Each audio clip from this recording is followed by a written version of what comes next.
सांगड़ टिड्डी दिल ने आबादगारों की नींदें हराम कर दी। जिला इंतजामिया ने बेबसी जाहिर कर दी। मजीद देखते हैं इशफाक सुलहरी की इस रिपोर्ट में। दीगर इलाकों की तरह सांगड़ के मुख्तलिफ रेगिस्तानी इलाकों जिनमें चुटियारियों के साथ साथ जहाँ पर टंडो मिठा खान जूनी कौन सदर शाह सिकंदराबाद दीगर मैदानी इलाकों के अंदर बड़े मकदार में जहाँ पर टिड्डी दल मौजूद हैं, जिसकी बिना पर आबादगारों की तैयार फसलें इस वक्त तबाह हो चुकी हैं।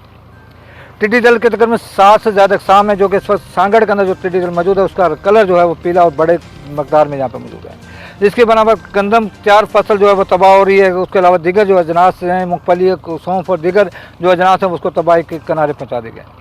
आबादगार शदीद परेशान रोज़ जहाँ पर कोई न किसी आबादगारों की जानिब से यहाँ पर एहतजाजी मुजाहरे किए जाते हैं। सूबाई हुकूमत की जानिब जो सांगड़ की इंतजामिया को इसके खात्मे के लिए जो पैसे दिए गए थे वो तमाम के तमाम खर्च होने के बावजूद भी सांगड़ की इंतजामिया इसके खात्मे के लिए काम नहीं कर पाई, जबकि जिस महकमे का ये काम है कि उसके खात्मे के लिए काम करे। उनका कहना है कि ये महकमा वफाक का काम है कि जो उसके खात्मे के लिए यहाँ पर अहली स्प्रे करे।